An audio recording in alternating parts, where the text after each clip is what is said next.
disappearing. want to work from. So then And we'll when we often moved go here, around there were a LA, lot take a of day mom or and pop two and just shops. photograph So a lot things of that we them want just to work from. disappeared. And when we Well, for moved instance, here, the there typewriter were repair a shop lot of mom and pop just shops. closed. So a lot of them The just neighborhood completely disappeared. changed. Well, And for we were instance, here the long enough to typewriter see it repair become shop. something It else. just closed, We've the been trying to neighborhood completely capture changed. And we were here long enough to things see that it aren't become something necessarily else. exquisite We've been trying to architectural capture finds, but more like funny things or that aren't necessarily interesting in their own right. exquisite architectural finds, Gordon but painted more a like picture of funny brakes or interesting sign, in their own right. and they repaired brakes, but instance, the fence Gordon had painted a been picture run of the over brakes because someone sign, didn't have their and they brakes, repaired obviously. brakes, So but that the was like, he fence had thought that was been funny, run and he over loves to put because those signs where they someone spell things didn't have wrong their in the brakes, sign. obviously. That's the So that sign, was like, he and thought that was things like funny, or he that, loves to photograph are signs just where they kind of spell charming things because they're wrong so in the sign. homemade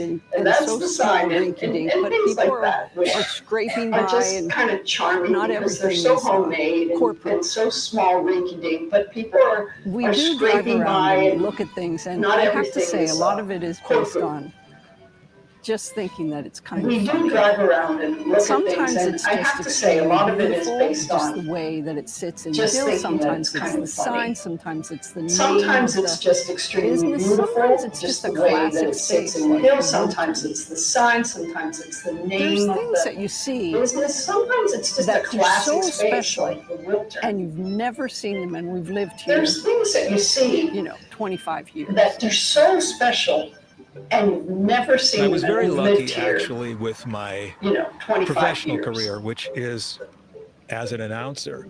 I was very lucky actually with my I would not have professional become career, a which voice is actor or a as narrator an without announcer. Ken Nordine. This is He where the was a show sauce that is he had made. in I the would not have 70s become and a 80s. voice It was actor called or a Now narrator Nordine. without He had done Ken all this Nordine. word jazz There was a records in show the that he 50s had and in 60s. the Sometimes he would 70s have and 3 or 80s. It 4 was called versions of Now his own Nordine. voice He talking had to done each all other this like the word voices jazz in records his in the head. 50s and 60s. It was Sometimes very he would have surreal, 3 or and it 4 was versions just of his own hilarious. voice talking to each other like the Formally, my voices in title his head. is the It production was and very promotions surreal, and it manager. was just What that means hilarious. is I produce the Formally, my announcements title that you hear is between the programs. production and promotions manager. What that means is I produce the announcements that you hear between programs. Now nominated for 6 I Emmys, write as including part of Outstanding my Comedy projects. Series. I write All as a episodes storyteller, but I'm streaming not, on Hulu. say, a writer where I have to I concern write myself as with part of editors my and projects. I write ultimately as a making storyteller, sense. It's but I'm sort of all not, on say, my a own writer terms. where I have to The concern relationships myself were with intimate. It editors was very and touchy-feely. ultimately making We sense. lived It's like sort of captives, all on my own raging and terms. hormonal in The dorms, relationships were intimate. boys It was in very one, girls in the touchy-feely. other, with We lived like clandestine meetings captives, in the dark of raging and night. hormonal I in saw sights dorms. that no living being Boys should in ever one, have to girls in see, the other, and with learn things clandestine that most meetings in the people dark do of night. eventually learn, I saw but I sights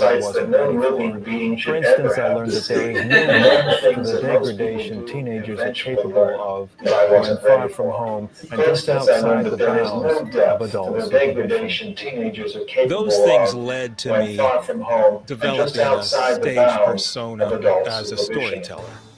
And Those so things I led started to working with a me writing group, developing a Ensemble stage Studios Theater persona of Los as a Angeles. storyteller. And so I started working with a That's writing true. group, We grew up Ensemble together in a Studio way, Theater of Los Angeles. and we both decided That's that we were true. going to be We artists. grew up together in a way, We're married, and we raised a both kid together, and we just decided that we were going to be artists. trust the other's going to kind of help We were married, if we raised get a kid overwhelmed. together, and we just My daughter, Eliza, trust is the also other's a going to very kind of active help. and dedicated artist and has If we been get since she was overwhelmed. old enough to hold a My pencil, daughter, and also is a Eliza, musician. is also very I'm active and lucky to dedicated live artist with and so has much been since art she and was old art enough to making and hold a music in pencil, my life. and also is a musician. Surrealism Lucky to and live with so much subconscious art and and art making dreams and music in has my always life. been really interesting to me. Surrealism The and place where, in subconscious some ways, I and have dreams dwelled. has always been really interesting to me. The door to the A place where, subconscious in some ways, I was have always a little bit dwelled. open with me. The door to the subconscious was always a little bit open with me.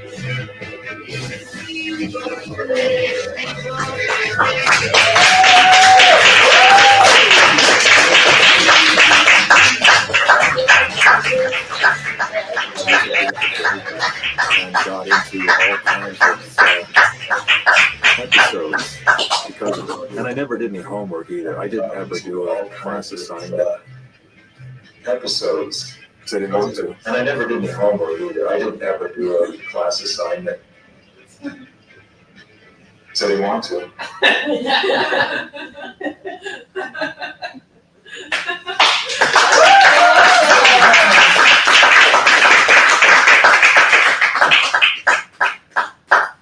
Welcome. Okay, thank you. Thank you. Well, you heard the basis of the Unknown Landmark series that Abira and I worked on together. We won't really go too much into that, but we'll talk about what we have on hand this year, which is the Everyday Unknown Landmarks Everyday LA 2026 calendar, which we sort of planned as being our happy calendar. And but then as the year progressed, it didn't seem so happy. It starts in January with fires and, then deportations and the No, but National Guard. just to be clear, that we thought about happy and we started to research happy establishments, and we thought happy would be good because it was so bad. Don't you remember that? And then we started to realize a lot of the businesses that were named Happy Books or they really started to be suspicious because when you looked at the pictures we did, some of those establishments seemed like maybe they were like a cult bookstore. It's called Happy Books and things like that. So we ended up editing them out. Yeah, I mean, just because you call yourself happy doesn't mean that you actually exude happiness. So sometimes, let's go to the next slide. And actually the one after that. We thought this was Happy Chico's, Yeah. even though didn't say happy. That's right. That one does exude happiness, but a lot of times things are just okay. Like this guy. This one's happy enough. The Happy Rose Flower Shop, which for a short time changed its name to the Magic Rose Flower Shop, which we were kind of upset about. But they went back to happy. Next slide. Here's a place, one of these kind of blink and you miss it type of places, California Donuts, which is on 3rd Street. And we labored under the notion that California Donuts was in Koreatown, which is one of our favorite neighborhoods, especially to document. But then we visited not too long ago, and just 2 blocks away, there is a sign on a pole that says, Little Bangladesh. But we still think it's Koreatown. We just think Bangladesh is right next to Korea in Los Angeles. and I have to say, my father's from Bangladesh, so I was trying to take pictures of it because Little Bangladesh is very small. And I wanted to get some pictures of, my father's from Bangladesh, and he used to have a laundromat, and my mother never used it because it was too far, and she had 5 kids. And he would get so mad, and he would always say, you go to our laundromat, like that was like a crime. So I really wanted a picture of Little Bangladesh with a laundromat in the back, which I got. So I sent that to my siblings. here's another place in Koreatown, and which, it's abandoned, but to us it exudes a lot of warmth because of the pagoda. Another place that we like, we also usually when we're working on something, a place will have a name, but we have a working title for it, and this one is Pink Eye. It's Hill Eye Center, which is on Hill Street in Chinatown. I should say it was, because this place has since closed since we documented and did this painting of it. And it's all still pink. It's all pretty much there, except they have a banner over the eye. It's disappointing. And there's a rare cameo from Abira Ali. Look at that building, isn't that gorgeous? It's so beautiful, we really worked to try to capture how beautiful it was. This is on Verdugo in Glendale. So Helena and Peter and Ada can kind of in your neighborhood. Another place we like, Castle Barbecue Restaurant in Koreatown. It looks abandoned, but this place is actually open, and at night that sign lights up with purple neon, and we just liked the way that the pylons appeared to be floating in the parking lot.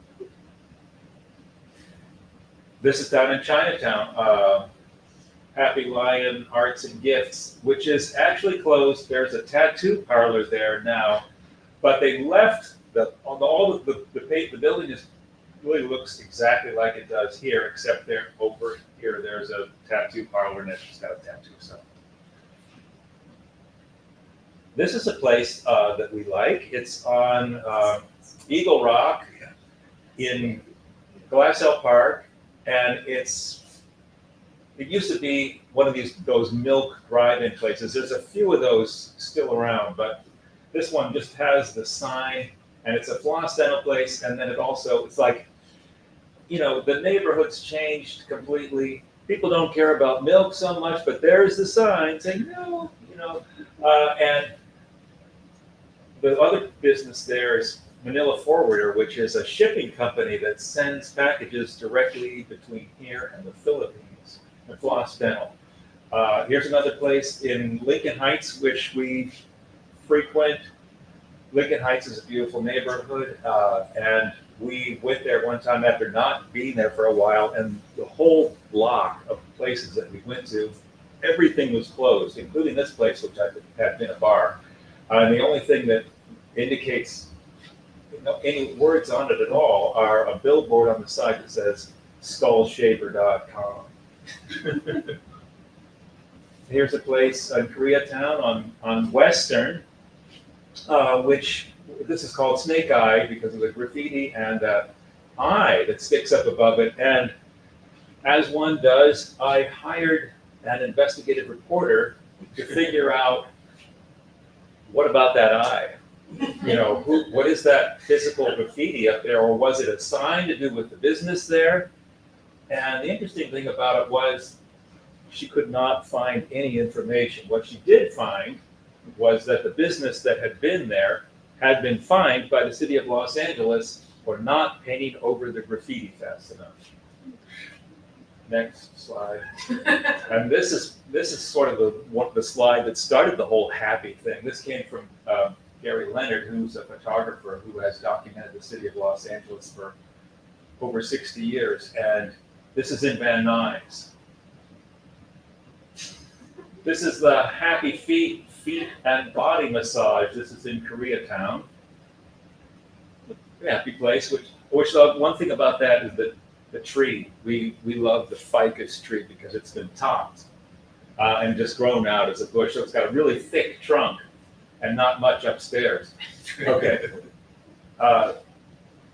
When Eliza went to college, the day she left, she and I took an Uber to LAX, and I shot a picture out the window of this place, Express Tires. It's got certain elements that I like misspellings in the name, letters coming off the sign. But another thing that was most intriguing to me was it's a tire place, but there's a food mart in it within the tire place. That place, I don't know if it's there or not anymore. It's in Lincoln Heights.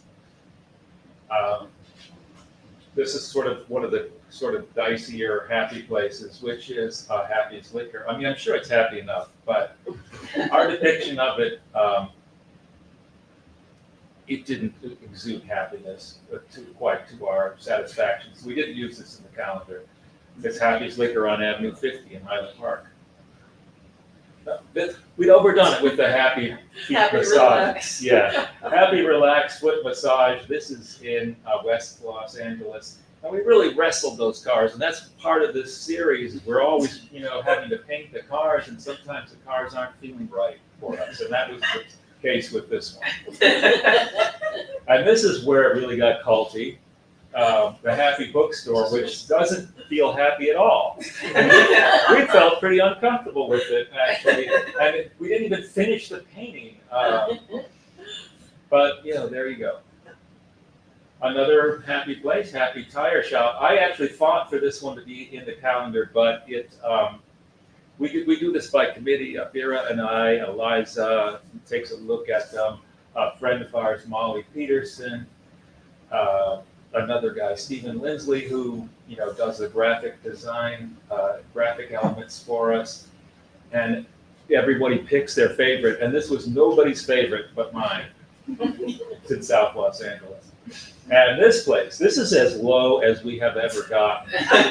This is It's nail corporate, which Yeah. is what we really try to avoid. It's a nail shop, yeah, It's a at the corporate nail mall, shop. at Paseo in Pasadena. Happy Nails. And for some reason we saw it through and did the painting. It's complete, but It was we too thought it was depressing. too perverse for the medieval calendar.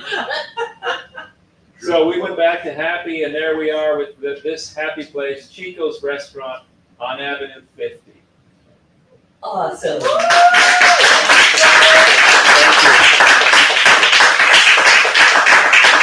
Thanks, everybody.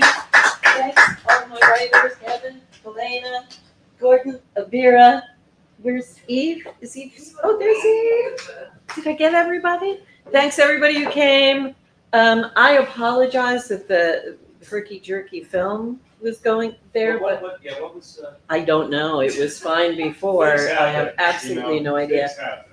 But I will have it up on our website for a while. So if anybody wants to watch it there, I'll just have a separate link to it. Is that okay? Or would you like me to send you a link to it? We'll figure it out later over We'll talk cookies about and that. wine. And cheese spread that has nuts in it if anyone's allergic. Just saying. Thanks again, everybody. The next one is January 4th, and the theme is Clean Slate. Good. I'm starting fresh. Merry Christmas, Happy New Year, everybody!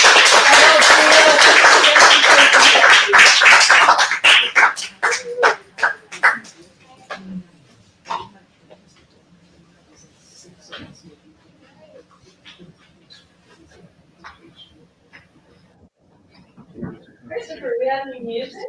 Oh, and we. Oh, yes.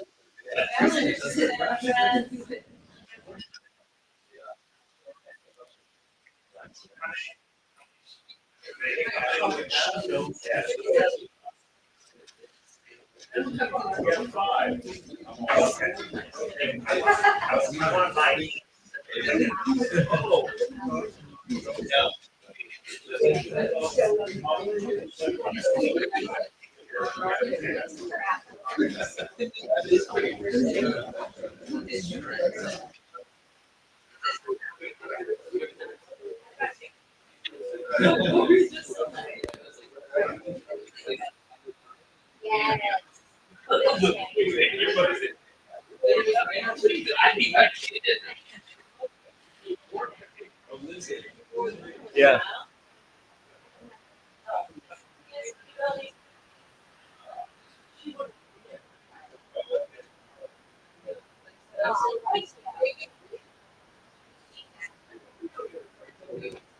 Yeah.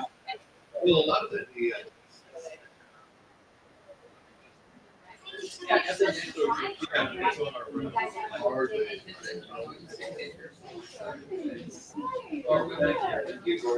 Yes, I do.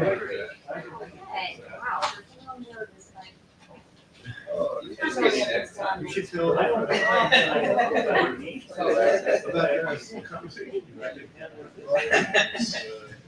stayed in the. Thank you.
Very nice to meet you. Guys know his face? Well, she's done this story for like the first Sunday of the month. She's done it for.